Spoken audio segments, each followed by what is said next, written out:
离，沈家对不住你。我和大郎成亲第3天，他就病逝了。沈家给了我退亲书，是二郎写的。他昨日才从军营赶回来，只一眼，我后背便麻了。我爹来了，他的眼睛一直往沈家钱匣子方向瞟。爹，你当真是来接我回家的？自然，阿离啊，你娘走得早，爹这些年糊涂，如今想明白了，爹哪能看着你在沈家受苦？回去。你当真改了那些坏毛病？改了，再犯我就不是人。人总要给自己留点体面。爹，这次恐怕要让你失望了，我不可能跟你回去的。沈娘，这退婚文书我先收着。阿离，饭做好了没有？我饿。太奶，家里没有吃的。哎，那就让你二哥多干点活，他壮。小满年幼，太奶要人照顾。沈二哥回军营，家里总不能只剩他们一老一小。可你……等家里安顿好了，我再走。沈二哥放心去军营，家中有我照看，待小满能照顾自己，老太太也有了安身之处，我自会离开，不拖累沈家。你想好了？想好了。留下来，不后悔。你疯了！人家退婚文书都给你了，你还赖在这里做什么？等着让人家撵吗？跟我回去！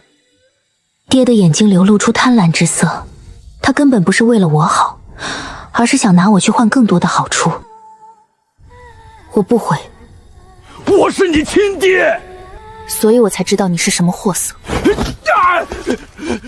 灵堂前，别搅得我兄长不安宁。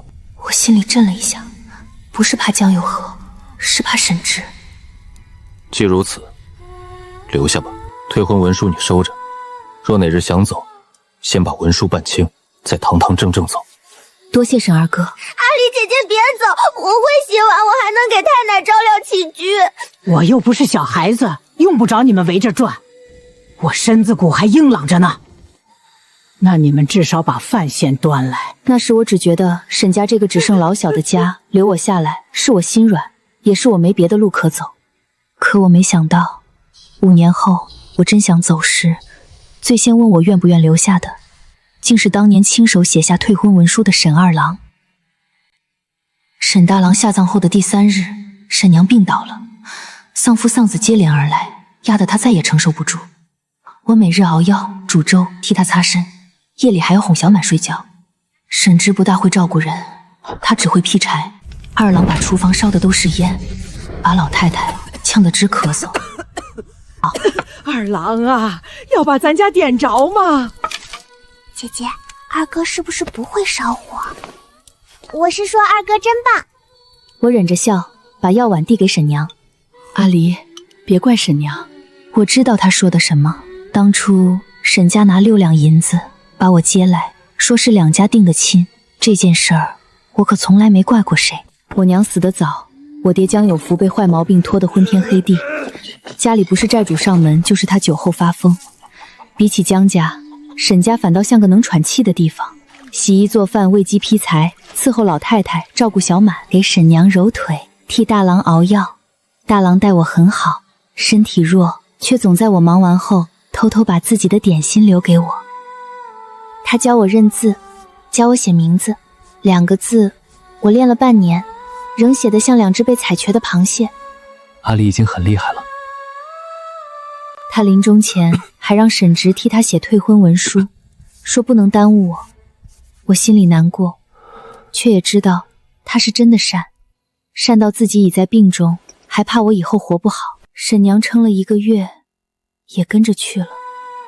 那日下着雨，沈直跪在坟前，一言不发，雨水顺着他的眉眼往下落。我撑着油纸伞站在旁边，看他单薄的背影，第一次觉得他也不是天生刀枪不入。他才20，只是已经没了爹娘兄长。又过了2日，他丢了一个袋子给我，我打开一看，里面是碎银和铜钱。都给你。沈二哥在军中也要花用。我用不上。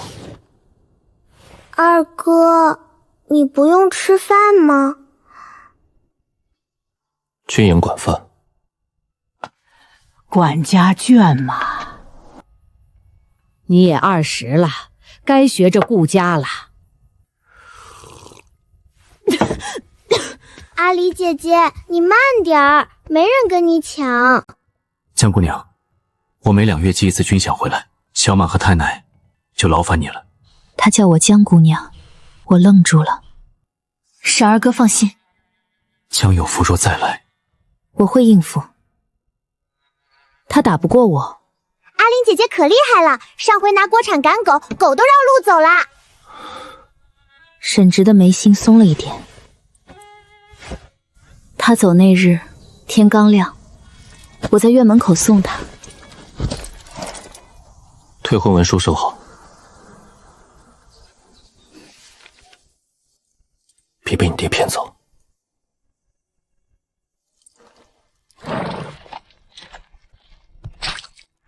沈直走后，江有福就来了。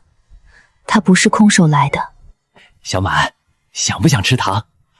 我阿离姐姐说了，黄鼠狼给鸡拜年，拜的不是年，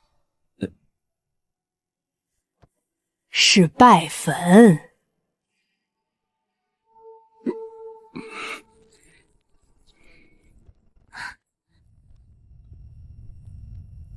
爹来做什么？这不是想你了吗？你看你，沈大郎走了，沈娘也没了，还守着这破院子做甚？跟爹回去，爹给你寻了门好亲。哪家？县城刘员外家。那个年纪比我大很多，名声也不太好的刘员外。年纪大些会疼人。年纪差这么多，说话都未必说到一处吧。这门亲不合适，别听他胡说。刘员外出多少银子我不知道，但江有福赶上门，就说明他已经收了钱。你干什么？记账。账本在你手上有什么用？有用，至少能记下你今日说过的话。江离，你别后悔，等沈家没米下锅，看你跪不跪着求我。你慢点跑，别摔着了，还没人陪我们肉补。我把门乳扇上，心里却一点也不轻松。果然，3日后，我去河边洗衣回来，沈家的钱将空了，沈娘留下的1只银子也不见了。阿离呀，你爹说带我去看戏，我还没坐上车，他就说戏唱完了。阿离姐姐，你也没了。我站在屋中，手脚冰冷。阿离姐姐，你做什么？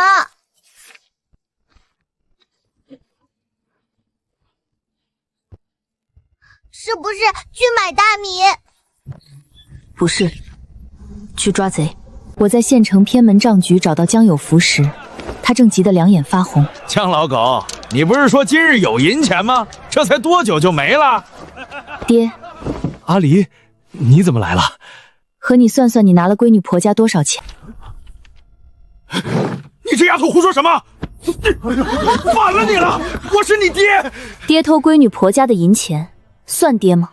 什么偷？那是你孝敬我的。要么跟我去衙门把账说清，要么请掌柜一同去作证。小娘子，这里不是你闹事的地方。你们收了赃银，是同犯。我已经让街口卖馄饨的张婶去报官了，衙里马上到。其实我没让张婶报官，我进城时只顾着走，连馄饨摊都没看一眼。但这里的人心虚，最怕招来官差。我一路拖着江有福去了县衙。阿离，你还真要把你爹往衙门送？爹错了，爹也是没办法。刘员外那头催得紧，爹收了人家10两银子，你不点头，爹要赔双倍啊！那你赔？爹哪有钱？没有就自己想法子赔。刘员外怎么可能答应？那就是你的事。江离，你要告自己的亲生父亲，本朝重孝，子女告父，即便有理，也要按例受责。你可知否？大老爷明鉴，小女不孝，竟敢告亲爹，他该罚，他该重罚。我看着他，忽然很想笑。小时候我娘病了，躺在床上发热，求他去请大夫。他说没钱，转头却拿着家里最后半袋米拿去填了偏门账。我娘死后，他也哭过，可第二天他就把我娘留下的红木梳子拿去当了。这样的人，偏偏能站在公堂上，拿爹这个字压我。民妇知道。还告吗？告。告他什么？告江有福偷盗沈家钱财，拐骗沈家老太，私收刘员外聘银，意图逼民妇二嫁。你拿了沈家退婚文书？对，他早不是沈家妇了，那钱也是他带回娘家的，算不得偷。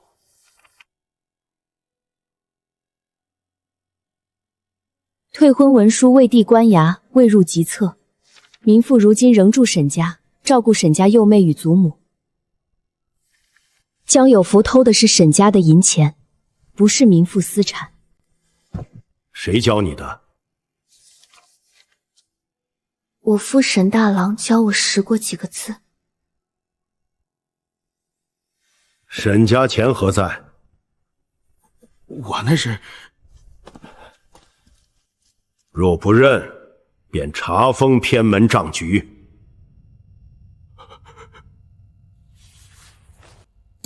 银簪已被偏门账局收去，掌柜当堂还了回来，银子却追不回了。既无银偿还，立债据，3年内归还沈家13两2钱，若逾期不还，支30，收监半年。还要写明，不得再以妇女之名逼我归家嫁人，否则同罪。江离，胆子倒是挺大的。大人明察。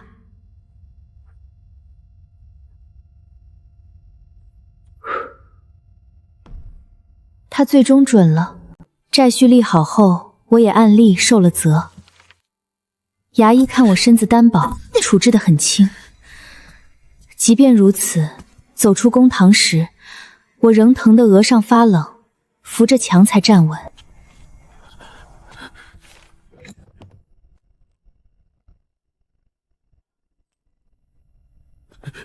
你想干什么？爹，下次再偷，我就不是告官了。那你想怎样？我如今已经没有退路，真把事情闹到众人面前，也不怕。出县衙时，天已经暗了。那个替我亲手的衙役姓赵，叫赵全。回去好生养着，姑娘家别总拿命硬撑。他认得我公爹沈伯安，说年轻日常吃沈家的豆腐脑。多谢赵叔。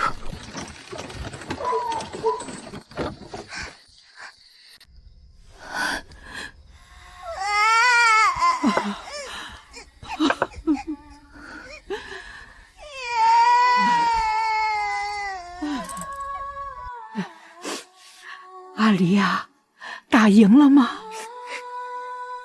赢了。那为什么你被打成这样？因为赢的是他要还钱。公道贵。那以后咱们别买公道了，买肉吃吧。我想笑，结果牵动伤口，疼得眼泪又冒了出来。那一夜，我躺在床上，听着窗外风声，沈家空荡荡的，米缸见底，钱夹空了，家里只剩一个老太太，一个小姑娘，和一个还没养好伤的我。我忽然想起沈直临走前说的那句：别被你爹骗走。我没被骗走，可我也吃了大苦头。沈二娘若知道，怕是会嫌我没用。我在床上趴了整整27日，这27天，沈小满被迫长大，她学会了淘米，虽然第一次把米和洗米水一起倒进了鸡食盆，他学会了煮粥，有嚼劲儿。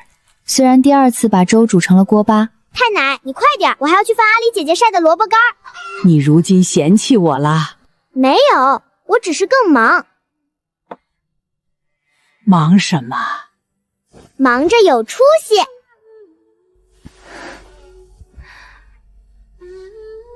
等我终于能下地，家里已经穷的老鼠进来都要含泪留下半粒米。沈直说2月祭祀军饷，可离他走才过去1个月，还有1个月怎么熬？我翻遍了屋里，只找出37文钱。要不把它当了吧？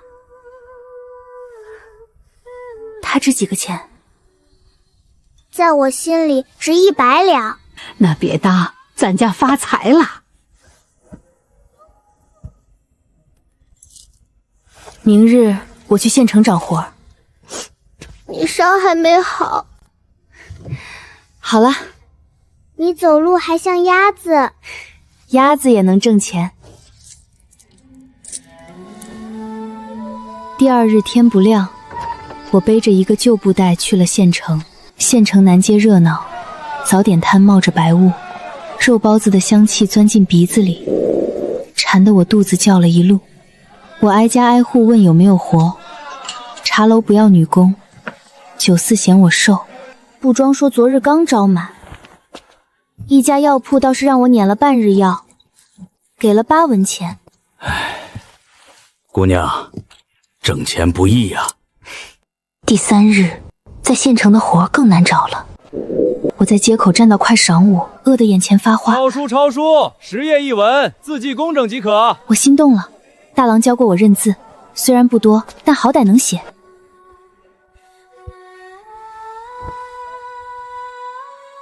我拿起笔，信心满满。可半个时辰后，信心没了。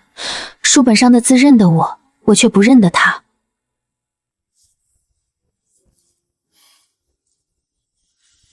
这个字不会。横，香草名。多谢。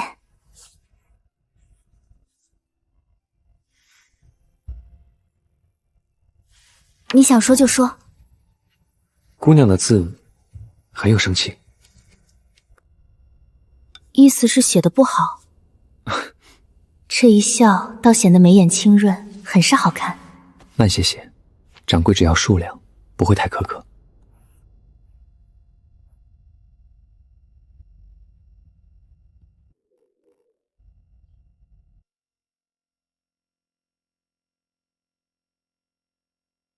姑娘若不嫌弃，先垫一垫。骨气和肚子打了一架，肚子赢了，多谢，我会还你的。不用。冷的，硬的，却香得我差点落泪。那日我抄到日头偏西，终于凑满10页。这是字？是吧？像是猫抓的。猫抓不出这么多笔画。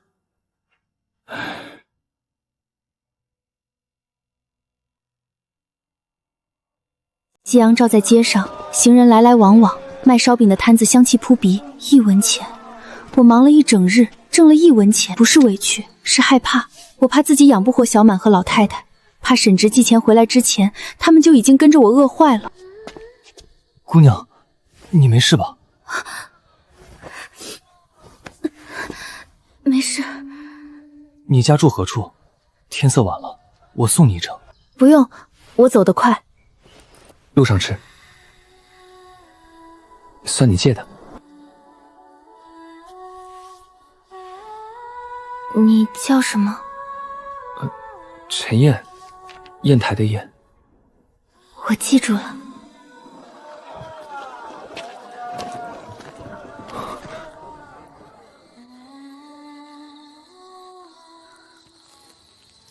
后来我常想，若人生只照那日走下去，陈砚该是极好的人，温和清白，像一盏夜里不太亮却很稳的灯。可惜有些路走着走着会突然刮起风，灯还在，路却未必一直平稳。沈直的军饷是在我快撑不住时寄到的，4两银子。娘子使不得！差把银子交到我手里时，我险些给他跪下。阿离姐姐，能买肉了吗？能买几斤？买2斤。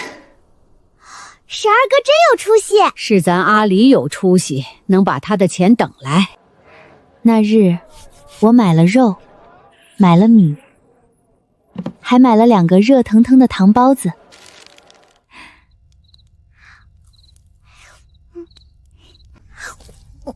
太甜了，甜得我眼睛流汗。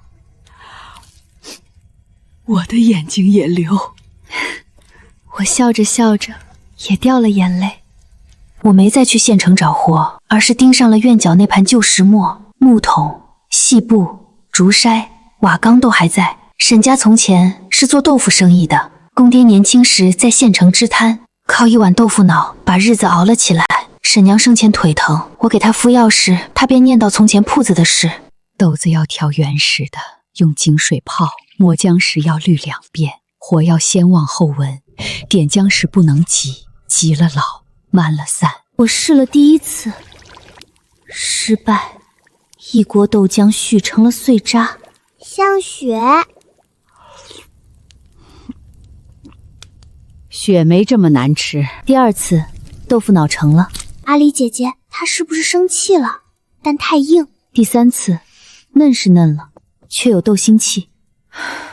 阿离姐姐，你已经很厉害了，至少这次像正经吃食。折腾了7、8日，我终于做出一锅能入口的豆腐脑，白白嫩嫩，颤巍巍地握在碗里，浇上卤汁，撒葱花，点一点香油。阿离姐姐，可以卖。比我做得好。太奶从前也会做？不会，所以你比我好。为了稳妥，我装了2碗，送去县城给赵全叔尝一尝。赵叔尝完，沉吟许久，我心提起来。能吃。能卖吗？饿的时候能卖。我心凉半截。云安县吃过你公爹豆腐脑的人不少，当年沈家铺子为何生意好？1是嫩，2是卤，3是油。什么油？3合油。这我哪知道？你公爹的独门手艺，你沈娘没教过你？沈娘说过许多步骤，却从未提过3合油。你问问沈二娘，她会知道吗？那可是沈家儿子。沈直年少从军，很少在家，更何况这方子拿着退婚文书的阿离问他要，合适吗？你如今养着他妹子太奶，替沈家守着门楣，问一句不过分。回去后，我摊开纸，开始给沈直写信。我字仍丑，丑得很有精神。阿离姐姐，你写的是字还是蚯蚓打架？去温书。我还没上私塾。那预备着。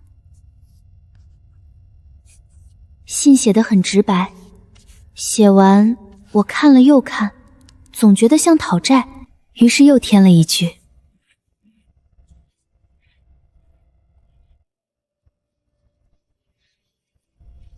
添完这句，倒像家书了。信寄出后，1个月没有回音。我起初每日盼，后来不盼了。他与我本就不熟，我不愿。阿离姐姐，二哥会回的。你这么笃定？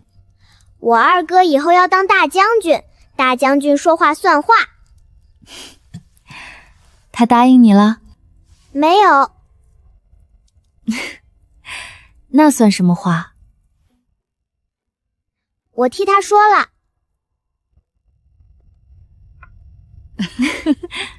小满有出息。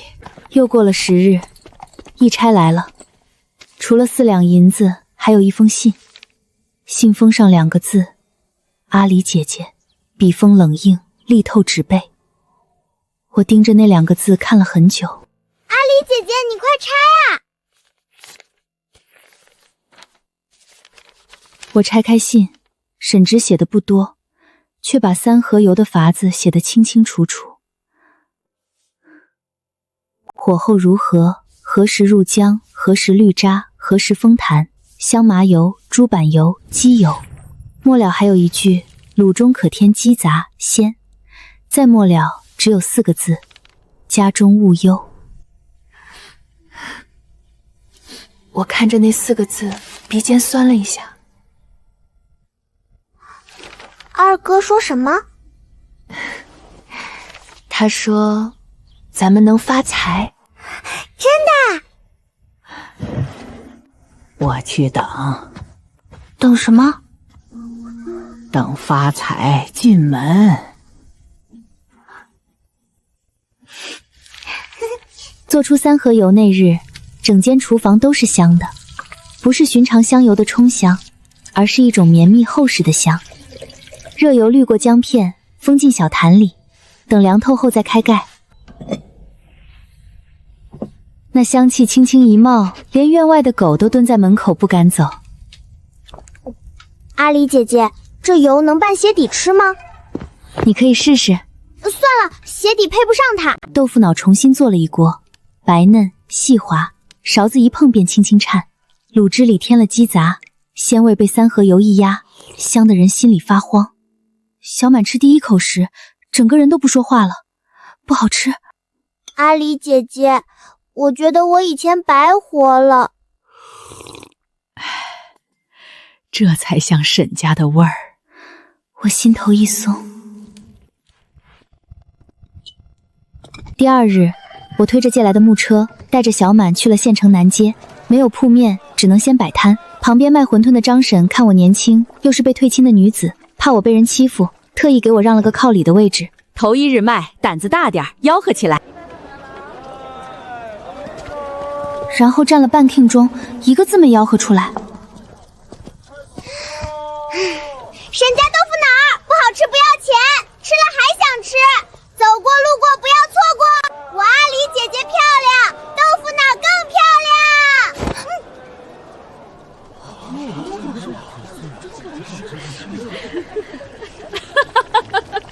沈家？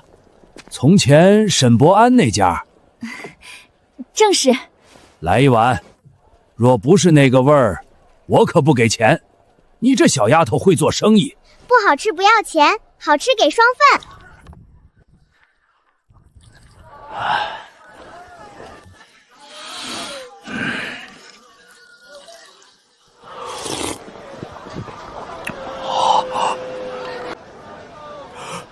就是这个味儿，真是沈家的。沈家铺子不是早关了吗？给我也来一碗。一个上午，我准备的2桶豆腐脑卖得干干净净。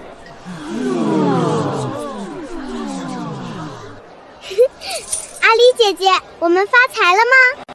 我看着袋子里的铜钱，心口跳得厉害。不算发财，但能活，能好好活。摆摊的第7日，赵叔带着2个衙役来吃。像了，沈伯安若在，定要夸你。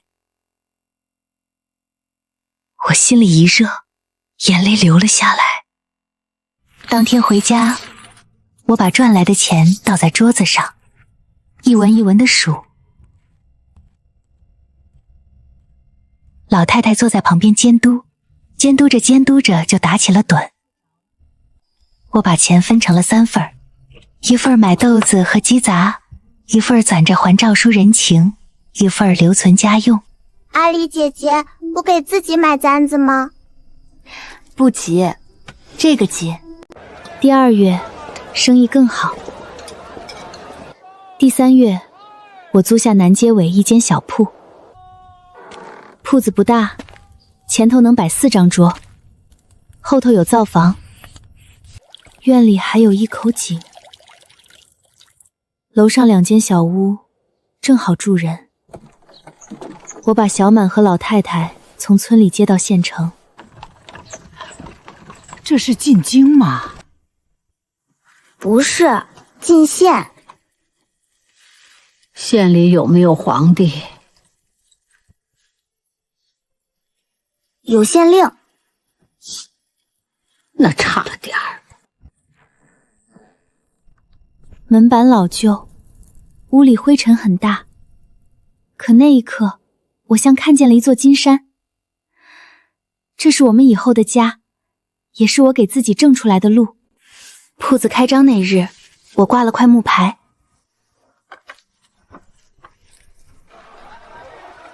阿离姐姐，为什么不叫江记？我愣了一下。为什么？因为方子是沈家的，因为铺子的老名声是沈家的，也因为我如今还住在沈家，照顾沈家的人。叫沈记，客人认可。那你以后走了呢？谁走？阿离姐姐有退婚文书，以后可以嫁人。不嫁，嫁人有什么好？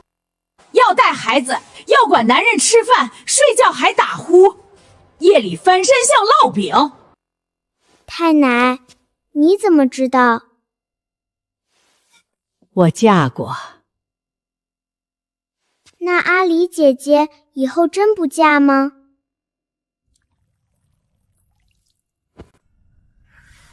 以后的事以后再说。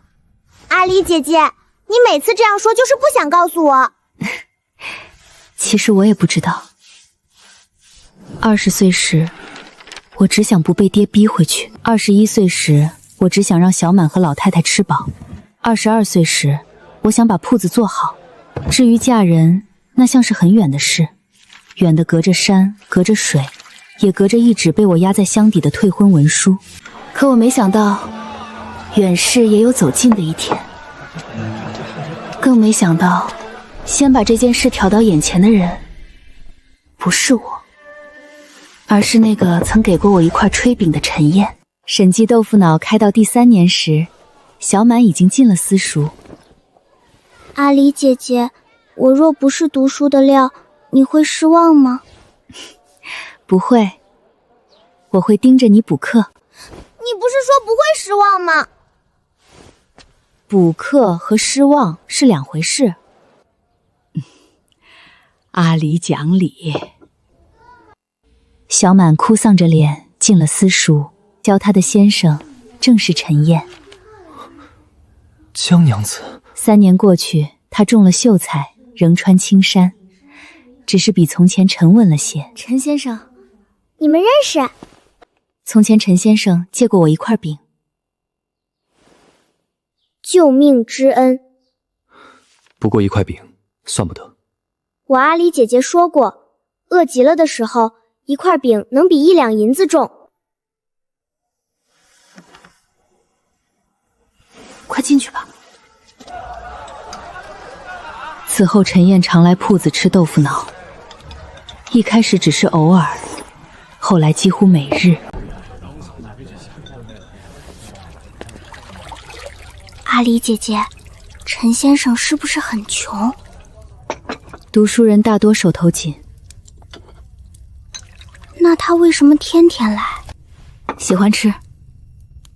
阿离姐姐，你是真不知道还是装不知道？温书去。我不是不知道，只是有些事知道了也要装不知道。我是退亲女子，陈燕清白秀才，年轻有功名，她以后是要考举人的。可人心不是铺子里的账本，不是说不记就能干净。有一年秋未，陈燕落榜。她回来那日下着雨，浑身湿透，坐在铺子角落，一言不发。先吃点儿。我又没中。那就再考。说的容易，是不容易，可你还年轻，人活着只要不是死局，都能再走一步。我想起从前那个蹲在巷口哭的自己，那时候我也觉得完了。可后来沈直的军饷来了，三合油的方子来了，铺子也开起来了。人总要熬，熬过一口气，前头就可能有光。陈先生，你学问好，只是这回运气不顺，3年后再去，兴许就中了。你真这样觉得？若我中了呢？那便恭喜陈举人。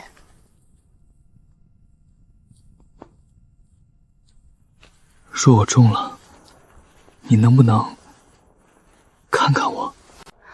我现在不就在看你吗？不是这样看。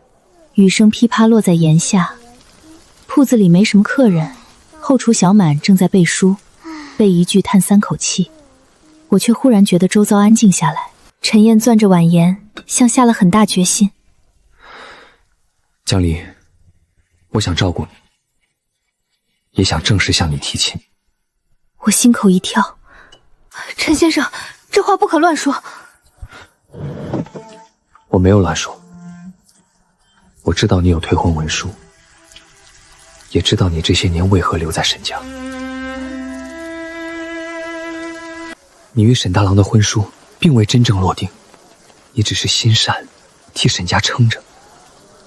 外头不是这样看的。我不在意。你不在意，你的前程也不在意。他沉默了一瞬，我见他沉默，反倒松了口气。人只要还会权衡，就不会做糊涂事。我会考中举人，等我有了功名，旁人便不敢轻慢你。我看着他，心里忽然软了一点。陈燕不是坏人，甚至是很好的人。他记得我困窘时的一块饼，我也记得。他知道我不容易，从不拿退亲女子几个字压我。他喜欢我，不轻浮，也不逼迫。等你中了再说吧。你同意了？你愿意等？陈先生，豆腐脑凉了。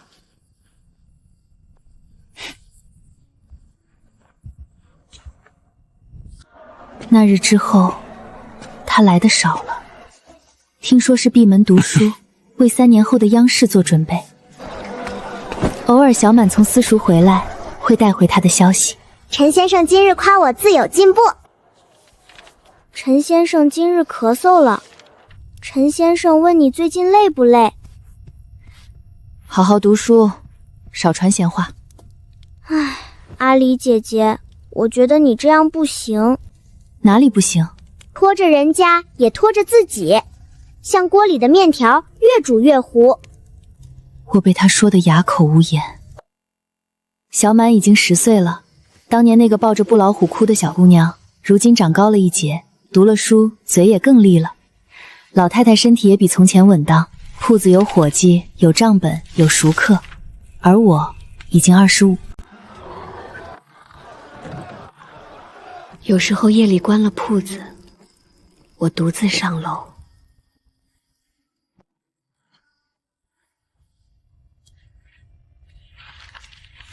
纸已经泛黄，墨色却仍锋利。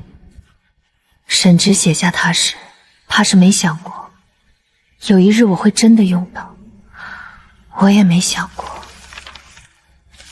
直到第5年冬，边关大捷的消息传回云安县，沈直成了将军，皇上准他回乡探亲。我听到消息时，正在揉面。阿离姐姐，我二哥要回来了，他真成大将军了。我手上的面粉扑了一身，心也跟着乱了一下。那一瞬间，我第一个想到的不是沈直衣锦还乡，而是箱底那封退婚文书。我想，等他回来，正好与他说清楚。听说了吗？沈将军要回来了。我想重新开始了。沈直回来的那日，云安县半条街都堵了，不是官府安排，是百姓自己围过去看的。边关大捷，敌军退回白狼山外，朝廷论功行赏。听说沈直护住了粮道，又带兵解了围城之困，立下大功。他被封为昭武将军。昭武将军有多大，我不太懂，但我知道，能让县令亲自出城迎的人，必定很大。小满一早就坐不住。阿丽姐姐，我能不能去城门口看？不能。为什么？铺子忙。今日谁还吃豆腐脑啊？都看将军去了。江娘子，2碗豆腐脑，再来1碗鸡杂汤。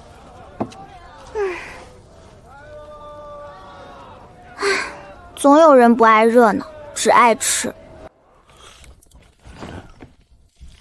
街上忽然响起马蹄声，先是远，后是近。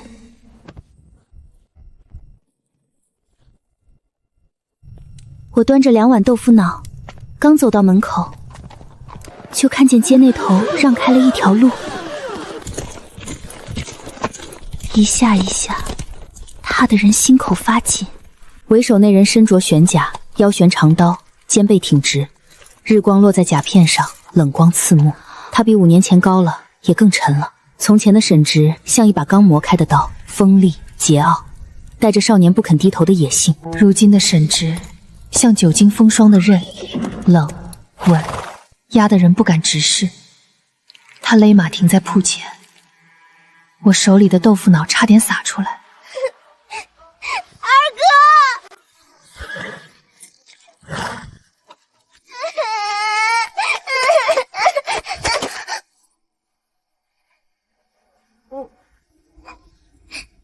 你身上硬。将军，你妹子嫌你。我没有嫌，我只是怕撞疼自己。小满，沈二哥，我声音不大，他却听见了。那一瞬间，周遭人声像被隔远。江姑娘，不知是不是日光太暖，我竟觉得他看我的眼神并不似从前那般逼人。一路辛苦，快进来歇歇。今日不卖了，我二哥回来了，要吃的明日来。我刚坐下。你坐着也没用，全归我二哥了。早听将军说江娘子做的豆腐脑是天下第一，今日厚脸皮来讨1碗。还有鸡杂汤，将军在军营念叨3年了。我赶忙去后厨忙活，豆腐脑盛满大碗，浇卤撒葱，点3盒油，鸡杂汤也热着，粉条煮得软，饼子切成块，泡进去吸饱汤汁。兵将们吃相豪爽，几口1碗。江娘子莫怪，太好吃了。老胡说。桌上静了一瞬，竟能吃5碗。方才还笑闹的人都慢慢低头喝汤。我忽然明白了个什么：边关大捷是百姓口中的热闹，可对他们来说，是很多人没能回来。那便给没来的兄弟也留1碗。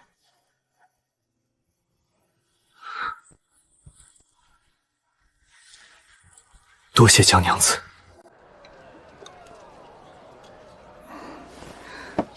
我被看得不自在，转身去擦灶台。那日铺子提早关门，沈直带来的兵将有的还要继续回乡探亲，吃完便告辞了。大庙村老宅已经收拾过，不如让他们先住那边。他们自会安排。3日后，我在南街客栈门口看见那4个兵将已经安置妥当，才放下心。阿丽姐姐，你怎么了？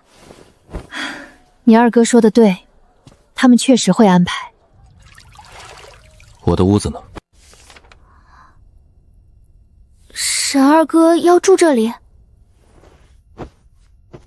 不然？老宅已经收拾过，那里没人。江姑娘没给我留地方。留了。其实没有，我硬着头皮把他领上楼。杂物间乱得不能看，针线筐、布料、旧账本堆了一桌。于是我只能把他带进我的房间。家里都是家眷，布置的俗气了些。沈二哥将就1晚，明日我就把隔壁收出来。不俗。铠甲很沉，我手一坠，差点抱不住。沈直伸手拖了一下，他的手掌附在我手背上。阿离姐姐，你和二哥谁摔了吗？没有。江姑娘还是这么胆小。我何时胆小？第一次见我，你手抖的茶都洒了。那是茶太烫。第二次见我，你喊我沈二哥，声音像蚊子。那是灵堂里不能大声。方才呢？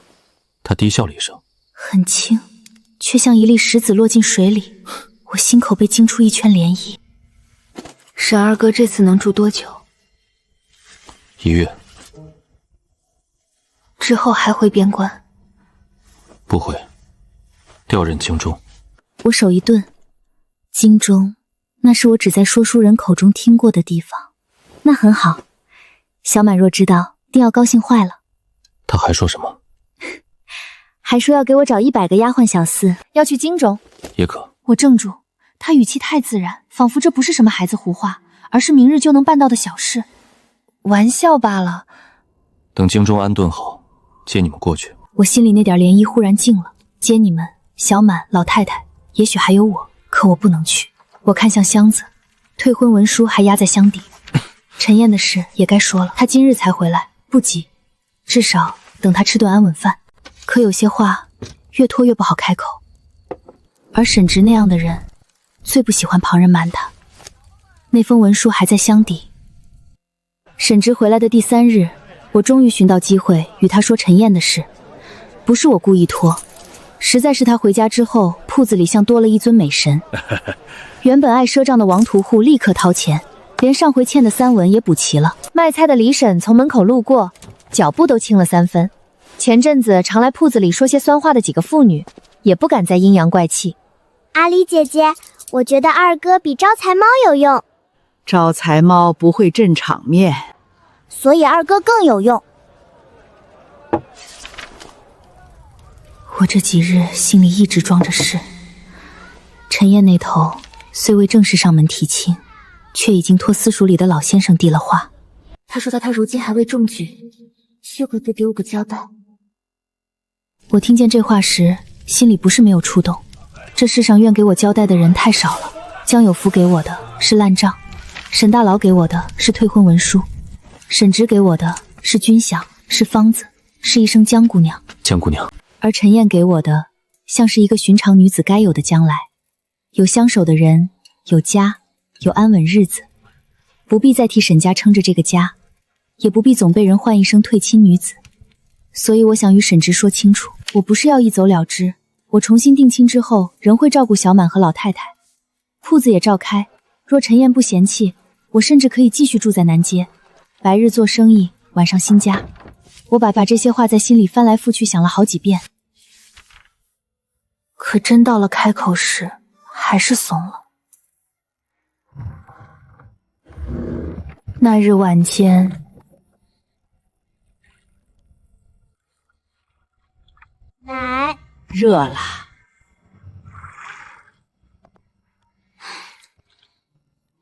凉了。太奶，你这架势像皇帝一样讲究。皇帝也要吃饭睡觉，我也要吃饭睡觉，差什么？差一顶皇冠。那是差的有点多。他刚沐浴过，换了一件深青色长服，没有假衣，也没有佩刀，可他站在门口，仍像把整个厨房的光都压暗了。我端着木盆，心一慌，水洒了半盆。江姑娘怕我？没有。你见我已经洒了3次水，2次汤，1次面粉。沈二哥记性真好。军中活下来的人，记性都不差。他语气很淡，我却听得心里一沉。他才从战场回来，身上或许还有没愈合的伤，我却要同他说，我想重新开始了。可再不说，便更不合时宜。沈二哥，我有事想与你商议。说。陈先生你应当见过，就是小满私塾里的先生。他人很好，读书也上进。从前我困难时，他帮过我。后来这些年，他也一直待我不错。我想着，我如今也25了。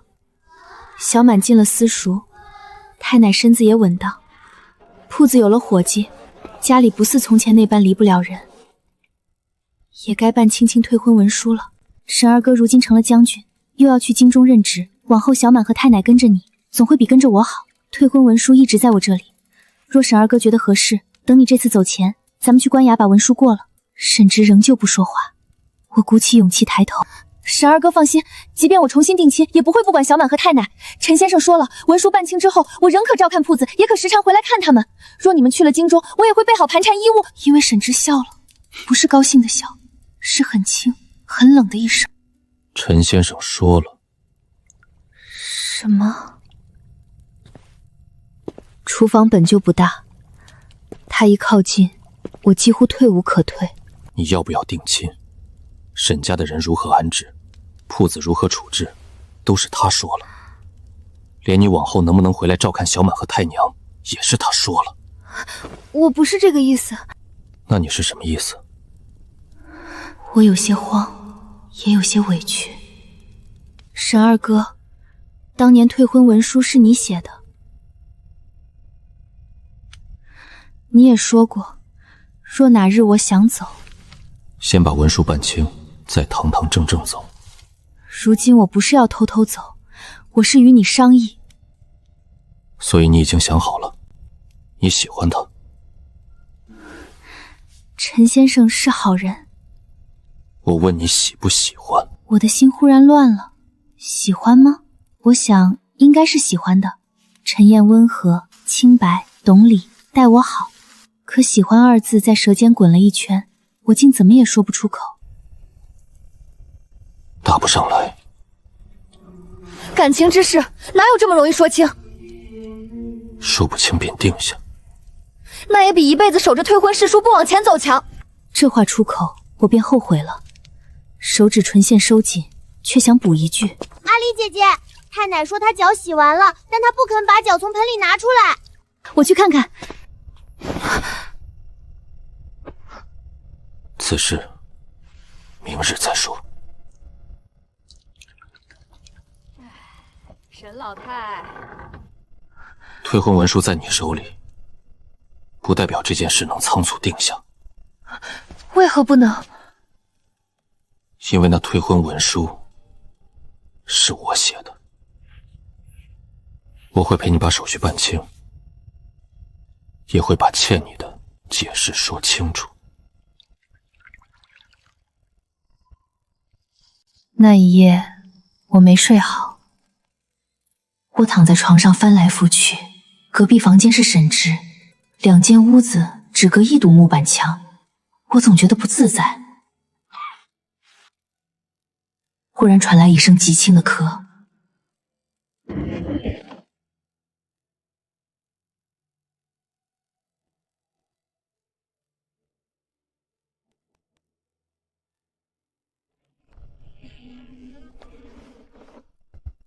有事？我听见你咳，以为你旧伤犯了，药给你放门口，你自己用。不碍事。不碍事也该上药。明日若还不舒服，我去请郎中。阿离，这几年你寄来的护膝和后衣，我都收到了。我怔了怔，这些东西我每年冬天都会寄。边地骨寒，我只是想着他毕竟是小满的兄长，能照应便照应些。边关冷，备着总没坏处。你给陈燕也做过这些吗？没有。那便好。沈二哥，你问这些做什么？听说你想嫁他。我只是与你商议，并不是要偷偷离开。你已经想好了？还没有完全想好。可陈先生待人温和，也愿意接纳我的过去。我想为自己打算一次，这也不算错吧。这里不是你的家。这5年，你写信说家中一切安好，每次收到信，我都当这里还有一盏灯在等我。我的心像被轻轻捏了一下，酸得发疼。我不是这个意思。沈家待我有恩，小满和太奶也待我亲。可我终究不能一直不明不白地留下。退婚文书之事，日后再议。沈二哥，夜深了，回去睡，明日再说。我不会去为难陈燕。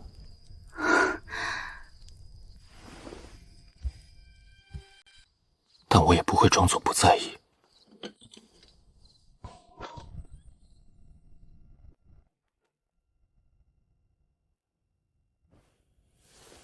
那晚风声很轻，可我心里却像落了一场雪，凉得清醒，也乱得厉害。第2日一早，陈燕来了。她来得很不巧。小满站在柜台后，兴奋得像要看一场大戏。今日是不是有贵客啊？只是陈先生来了。那你们怎么都不说话？沈将军，陈先生，明明只是寻常称呼，我却听得后背发紧。江离，我有事想与你说。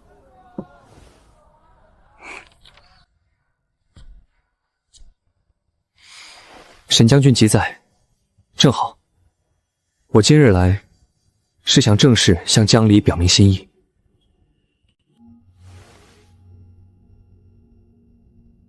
铺子里安静了，外头卖菜的吆喝声远远传来，像隔了一层水。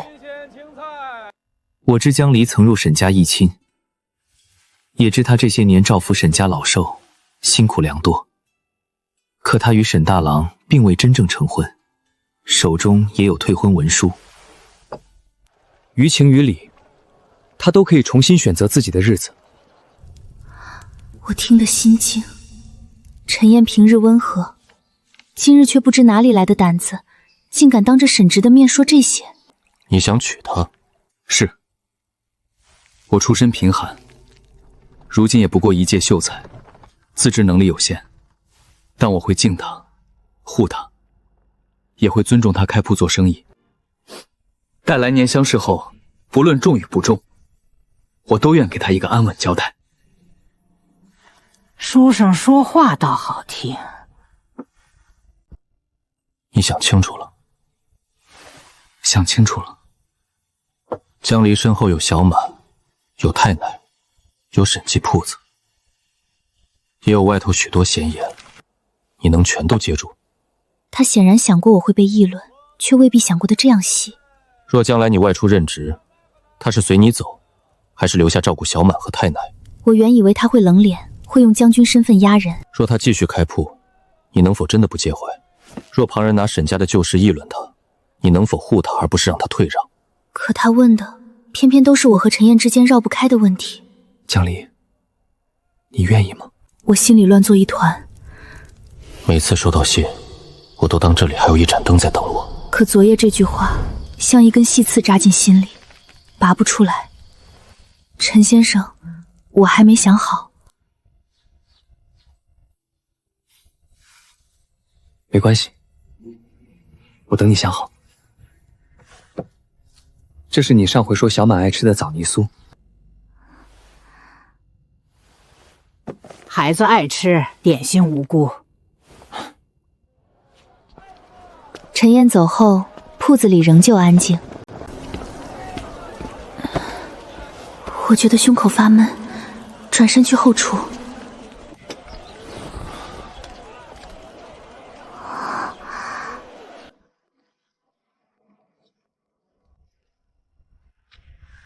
沈二哥还有何事？你没想好。你希望我怎么回答？你不许我嫁陈燕，是因为她不够好，还是因为我不能离开沈家？若只是后者，未免太不讲理。我知道，所以我没有替你答，也没有替你赶他走。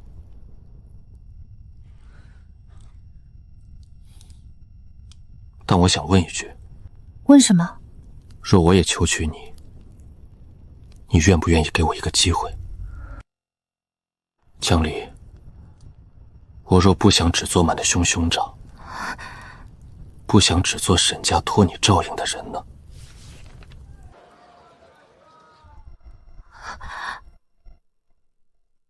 我被沈直一句话吓得险些把卤汤掀了。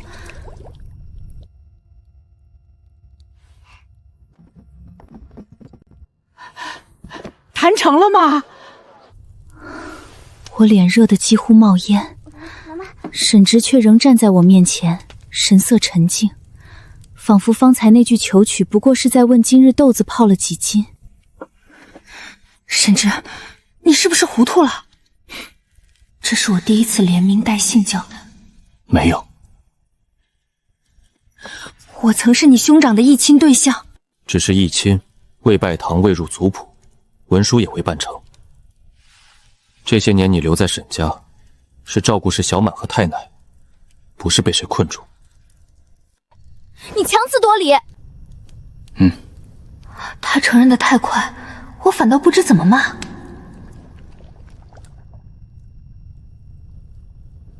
江离，我不是今日才有这个念头。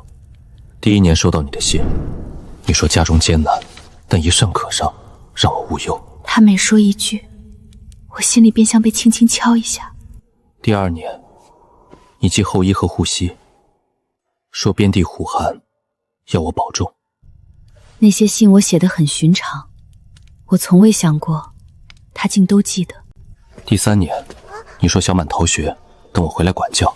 第四年，你说铺子回本，太祖胃口很好，问我军中可有缺用。我在边关，没有家书之前，哪里都一样。后来每次一差来，我便知道我还有地方可回，我还有家。我的喉咙忽然发紧，那是因为小满和太奶。起初是。我心跳停了一拍。后来不是。你别胡闹，小满还在，太奶也在，若传出去，我会按规矩来，不会让你不明不白，也不会逼你答应。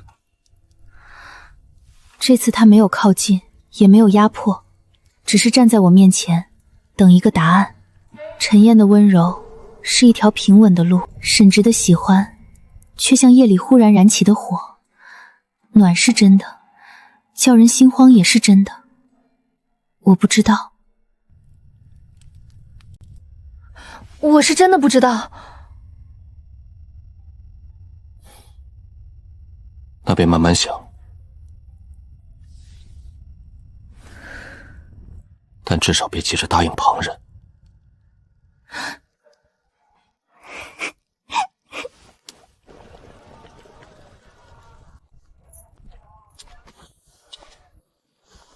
当天午后，沈直去了县衙。我以为他要去找陈燕，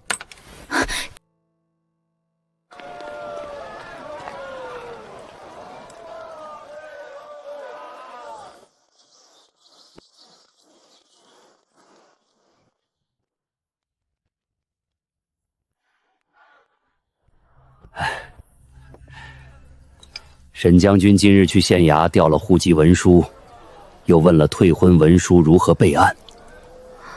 他问这个做什么？还能做什么？先把规矩问清楚，免得将来委屈了你。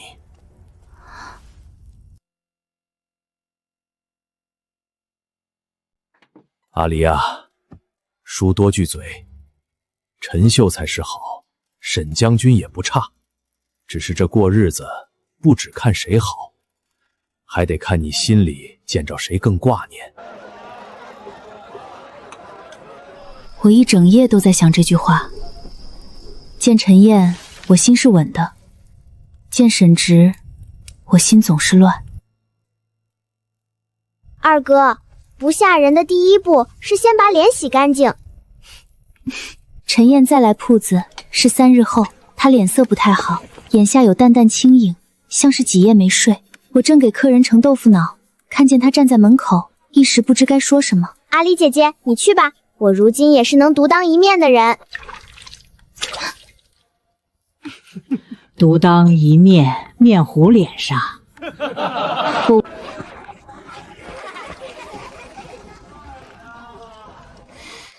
江离，沈将军昨日找过我。他说什么了？他没有为难我，他只是问我，若我真心求娶你，是否想清楚了3件事。哪3件？其一，我能否护住你，不受江有福纠缠，不受闲言逼迫。其二，我若来年不中举，能否接受你继续开铺养家，而非困你于后宅？其三，我是否真的不在意你与沈家的牵连？小满和太奶于你而言不是外人，你若嫁我，也不会彻底与沈家断开。那你如何答？我原以为我都能做到，可沈将军问我，若将来我外出任职，你是随我走，还是留下照顾小满和太奶？若你随我走，沈家老幼如何？若你留下，我又该如何？江离，我不怕你开铺，也不嫌你照顾沈家人，我只是忽然明白，我想娶你，是想与你过寻常夫妻的日子。陈先生，你听我说完，我敬你，也心悦你，可我问自己，若成亲后，你心里仍记挂沈家，记挂沈直，我能否不介怀？我没……或许你自己还没想清。那日我表明心意，你没有答应，不是因为顾忌流言，也不是因为怕我前程受损，你只是下意识看了沈将军一眼。我不想做那个等你回头，却永远等不到的人。这是上回小满说喜欢的糖。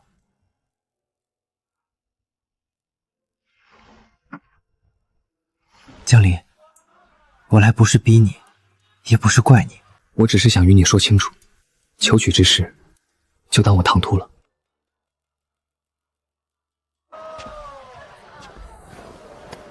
愿江娘子往后平安顺累。愿陈先生金榜题名。陈燕走时，背影仍旧清瘦。我看着他走远，心里难受，却又隐隐松了口气。舍不得。沈直，你是不是早知道他会退？我只是问了他该想的问题。你凭什么替我试他？凭什么把那些问题摆到他面前？我自己不会想吗？你会想，但你会心软。他说对了，我会因为陈妍好，因为他不容易，因为他曾给过我一块饼，便不忍拒绝。那也是我的事。对不起。这是他第一次同我道歉，他说的有些生硬，像不熟。我心里的火一下没了着落。我不想你以后后悔。你怎知我嫁他会后悔？因为你看他走，会难过，但不会像听见我旧伤复发时那样慌。我的心猛地一颤，我想反驳，可嘴唇动了动，什么也说不出。给小满吧。纸包还带着一点温度，像一段终于该放下的旧恩。小满知道陈燕不再求娶后，抱着糖包沉默了很久。我以为她要难过。那糖我还能吃吗？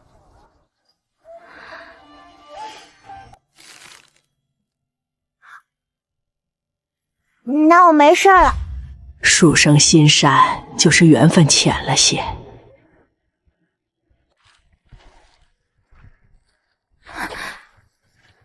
我可以等。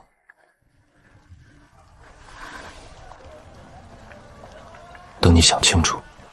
陈燕走了之后，我与沈直之间变得很奇怪。你吃饭吗？你让一让。你别坐在前清旁边，客人不敢结账。阿离姐姐，你这样不行。画本里男女定情前都要有称呼。你又看什么乱七八糟的画本了？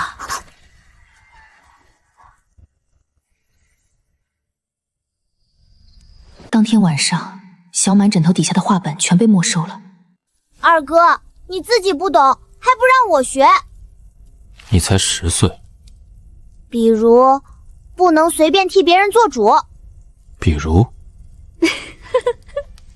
这样的日子过了几日，我心里那团乱麻慢慢松了一些。沈直没有再逼我，他偶尔去县衙见人，回来时会带些新鲜吃食，有时是糖炒栗子，有时是云片糕。有一日，他带回一只银簪，簪子样式简单，尾端刻了一朵小梨花。路过，看见了。路过银楼，还路过的更好，刻了阿离姐姐喜欢的花。我握着银簪，心里微热，却没有立刻收，太贵重了。收不收都在你。对将军来说不贵，对阿露姐姐来说就是心意。我看着那只簪子，许久没动，最后还是收进了抽屉，不是戴，只是先收着。然而这份难得的安稳，很快被江有福打破了。这里不欢迎你！你个小丫头片子，怎么跟你福叔说话呢？我心头一跳，擦手出去。5年不见，他比从前更瘦，脸颊凹陷，胡子拉碴，一双眼却仍旧浑浊发亮。阿离呀，爹来看你了。出去。瞧你这孩子，几年不见，怎么还是这么不懂事儿？爹听说你开铺子有了些进项，特地带贵人来照顾你生意。这就是江娘子。我胃里一阵恶心。吃豆腐脑可以，别乱看。小丫头片子没规矩。沈直不知何时从楼上下来了。沈二娘，5年前的文书还记得吗？你是何人？刘爷，他就是沈家那个当兵的。刘爷，县城做皮革母衣的刘庆。江有福已经收了我的礼钱，他今日便该给个说法。你收了多少？30两。30两就敢来乱认亲事？阿离会做豆腐脑，30两买不走手艺。江离是我女儿，我让她嫁谁，她就得嫁谁。 5年前县衙债据上写的明白，你不得再以妇女之名逼我嫁人。那债据早丢了，我没丢。正好，带去县衙说清楚。什么？你若愿意，今日便请县衙备案，往后江有福不得再以父亲之名干涉你的婚事、财产和营生。你凭什么？凭你收礼逼亲，扰人营生，违背县衙旧约。哼，说得轻巧。 我是昭武将军。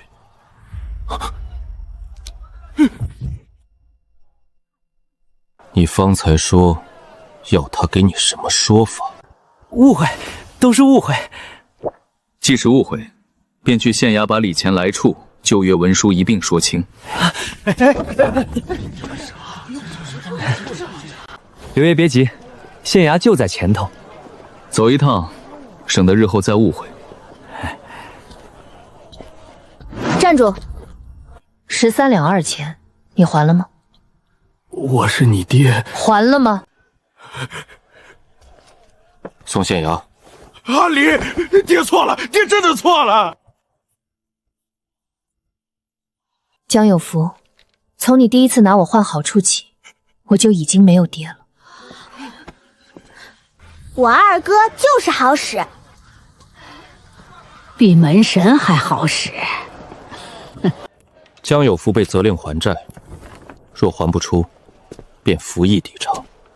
刘庆也因扰民和私下收礼，被县令留下查问。多谢。你不必谢我。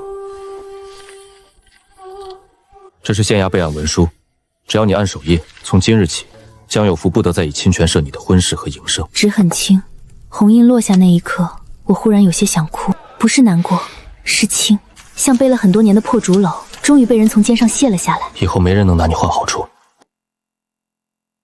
县衙文书按下手印后，我病了一场，不重，只是发了2日低热，整个人懒得动。阿离姐姐，这是心病。这是高兴坏了。这些年思虑太重，气血有亏，又骤然松下一口气，才会身子发软。二哥，听见没有？阿离姐姐是累的。第2日，他便不让我下厨。小满，阿离姐姐放心，二哥在做饭。他做什么？我更不放心了。粥，郭海在不在？目前在。你别动，二哥说了，你要是下床，他就把我的功课加1倍。他威胁你？没有，他只是陈述事实。最后那锅粥竟然能吃，虽然稠的能插筷子。二郎有进步，从前像烧乌，现在像烧粥。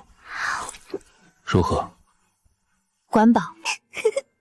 明日再煮稀些。我心里忽然有一点说不上来的软。他是真的在学，学着不吓人，学着问我，学着烧火，学着做一碗并不好喝却热腾腾的粥。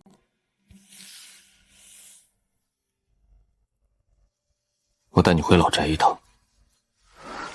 回去做什么？祭拜我兄长。次日一早，小满和老太太也要跟着。哎呦，这车不如二郎的马。太奶，二哥的马不拉你。他凭什么不拉？我比二郎轻，但我没有二郎威风，马识货。太奶，你如今很会见风使舵。活到70，总要会点本事。坟在九平山脚，沈家几座坟挨着，公爹、沈娘、沈大郎。冬日山风冷，荒草被吹得伏下又起。沈直站在沈大郎坟前，沉默很久。哥，我带阿离来看你。当年你让我写退婚文书，我写了。你说不能误他一辈子，我也记着。这些年他照顾小满，照顾太奶，把铺子也撑起来，沈家欠他很多。今日带他来，是想把话说清楚。往后他若愿意继续与我们同行，我会按理求娶；他若不愿，我也会堂堂正正护他离开。你也同他说吧，想说什么便说什么。我看着沈大郎的墓碑，忽然想醒起他病中苍白的脸，想起他也信他挑灯教我写字。阿离已经很厉害了。想起他把点心偷偷塞给我时温和的笑。大郎哥，这些年我把小满照顾大了，太奶也还好，铺子重新开起来了，沈家的豆腐脑没有断。你当年说不能误我一辈子，我记着。沈家给过我饭吃，给过我容身处，也给过我识字的机会。我不是被困住的，我是自己愿意撑一撑。如今这一程好像走完了，我不知道往后该怎么走。沈直说想求娶我，我心里乱，也怕别人说闲话。大郎哥，我若真的往前走了，只愿你知道，我没有忘记你当年的善意。你不是束住我的旧事，你是盼我好好活着的故人。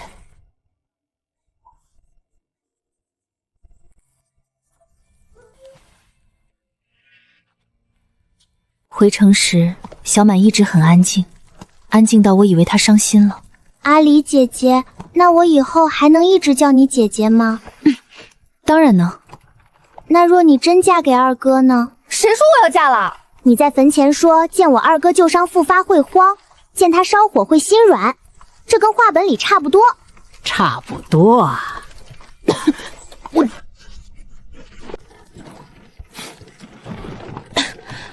你笑什么？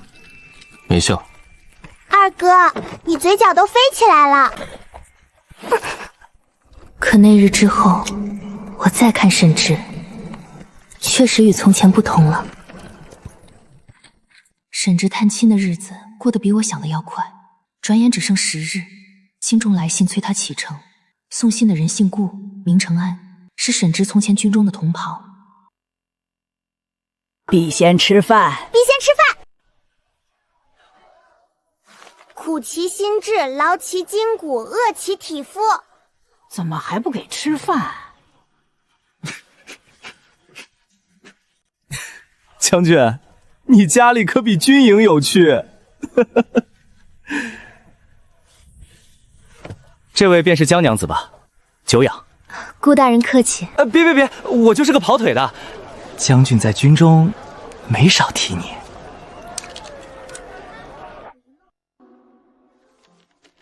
我何时提过？后衣是江娘子做的，护膝是江娘子系的，豆腐脑是江娘子开的，鸡杂汤是江娘子信里写的。哦，还有小满逃学也是江娘子告的状。阿离姐姐，你出卖我！你逃学还怕人知道？那也不该告到边关，路太远了。京中崔将军回去赴任，长安营统领已替你备了宅子，圣上另有赏赐。还有一桩，京中不少人听闻将军尚未定亲，都来探过口风，尤其是英国公府那位表姑娘，听说将军年轻有为，也让人问过一嘴。英国公府，听名字便是高门大户。表姑娘长得好看吗？听说才貌双全。会做豆腐脑吗？这应当不会。那不行。沈直如今不是当年那个孤身回家的少年兵，他是昭武将军，是要去京中任职的，那里有高门贵女，有圣上赏识。而我只是个开豆腐脑的，曾在沈家一国一门未成的亲事。我与沈直站在南街这间小铺里，似乎很近，可若站到京中那些高门前，便远得像隔着万重山。阿离姐姐，你是不是不高兴了？小孩子懂什么？我懂。话本里，女主一听有别的姑娘，就会胸口闷，吃不下，睡不着，还嘴硬说没有，还会偷偷叹气。你们俩以后少看少听。那你今晚吃得下吗？吃得下。结果晚饭时，我只喝了半碗粥。今日粥太稠，那粥是他煮的，但比上回好。顾承安的话，你不必在意。那是好事。你如今身份不同，若能与高门结亲，也能帮你在京中站稳。你想我应？这是你的事。不是。你若愿意，便是我们的事。我还没应。你收了，却不带。太贵重，怕丢。我替你带，可以吗？那你带吧。银簪插入发间，不重，却像在心上轻轻压了一下。好看。簪子好看。人好看。太奶，他说了，他说人好看。我就说二郎会学。江离，我去京中，不会定旁人。话别说太早。我说到做到。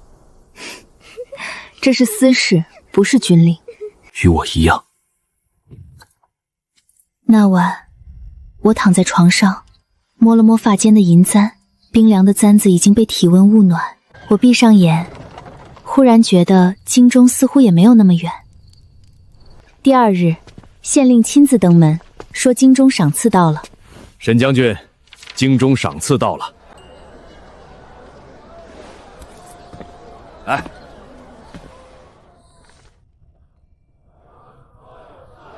随赏赐一同来的，还有一道口谕，圣上要召沈直携亲眷入京受赏。亲眷，这2个字一落，整个铺子都安静了。江娘子，沈将军说你与沈家同舟共济多年，也该一同入京谢恩。他站在我身侧，可我却隐隐觉得这事儿没那么简单。京中那扇门似乎已经朝我打开了。县令走后，我盯着那一箱赏赐看了许久，绸缎、银锭、药材，还有一家宫里赏的点心。饭后，圣上赏的点心凉了就是不敬。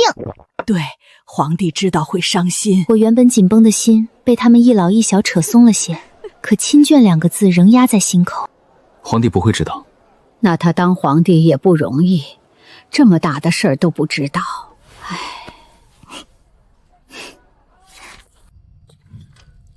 这回换他站在灶房门口，我站在院中。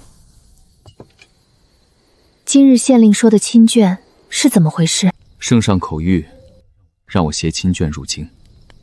小满和太奶是你的亲眷，你也是沈家人。这话说得不清不楚。所以我想先与你说清楚。阿离，若你愿意，启程前我便正式请媒下聘，到京中后择日成婚。若你不愿，你便以沈家义亲的身份同行，到了京中住在女眷院中。等你想回来，我送你回来。铺子和老宅都还是你的。你舍得？舍不得。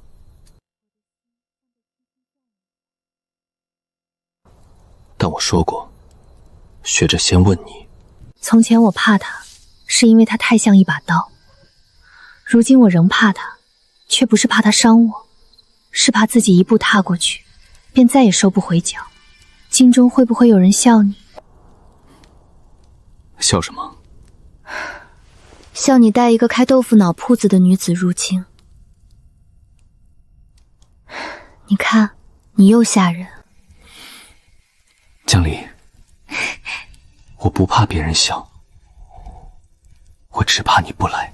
这一句比任何强硬的话都叫我心软，让我想一晚。好。那一晚，我把审计铺子的账本翻了一遍，3年里每一笔进出，我都记得清清楚楚。第1日摆摊赚了23文钱，租铺子交的3两押银，小满入私塾的数寸，老太太买药的钱，还有沈直寄回来的军饷。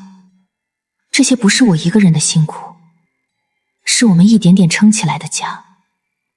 我又打开箱子，取出那张退婚文书，纸已经泛黄，墨色仍旧锋利。如今再看，却忽然明白，它也可以是一道门。门外不是逃离，是选择。二哥，你以后若去了京中，千万别自己下厨，会丢将军府的脸。你读书读不好，也会丢我的脸。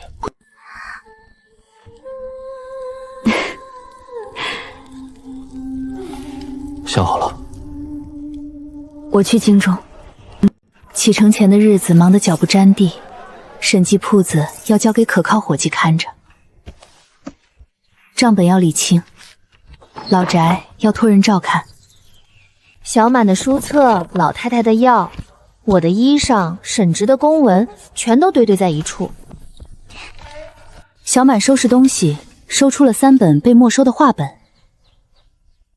这是证物，我准备带去京中反省。反省要认真，路上可以慢慢看。二哥，你没有人情味。到了京中，给你买正经书。那还不如不给。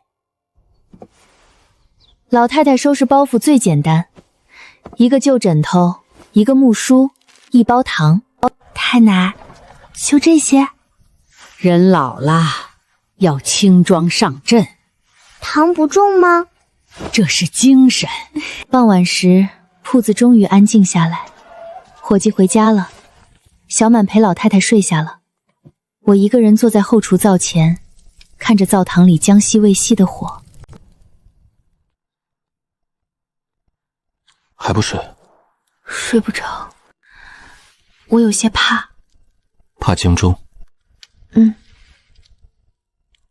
怕什么？怕那里规矩多，怕有人看不起我，怕小满不适应，怕太奶水土不服，怕铺子不在我手里就乱了，也怕什么？怕我走得太远，回不来了。京中若不好，我们便回来。你是将军，哪能说回来就回来？我会想办法。你说的轻巧。江离，京中也好，云安也好，地方不是最要紧的。你若在那里不开心，我便不把那里当家。我心口忽然酸得厉害。从前我以为家是屋子，是铺子，是一点点攒起来的银子，后来才知道，家是有人愿意听，愿意等，愿意为你把路铺得长一点。到了京中，若有人欺负我，我会自己还回去。没有该这样做。若我应付不过呢？我来。若你让我受委屈呢？你告诉我，我改。若你还气，我便等你气消。你真能改。正在学。果然还是那个神智。我看着灶火，忽然想起最初见他的时候，他站在灵堂门口，像一把未入鞘的刀。我怕他，怕他冷，怕他硬，怕他看我一眼，我便无处躲。可如今这把刀收起了锋芒，坐在灶台边，认真听我说害怕。江离，我还能不能再问一次？我心里知道他要问什么，脸还是热了。我求娶你，你愿不愿意？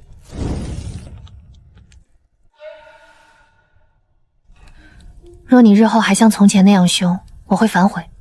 好。若你让我受委屈，我也会反悔。好。若你到了京中，被才貌双全的表姑娘绕走，不会。我还没说完。这个不用说，不会。那我暂且愿意，看你表现。好，看我表现。掌心有宝剪，是多年握刀留下的痕迹，可此刻摊在我面前，像是在等我自己选择。只是轻轻一握，没有越矩，却比任何话都郑重。成了，太奶，真的成了！我就说二郎会学。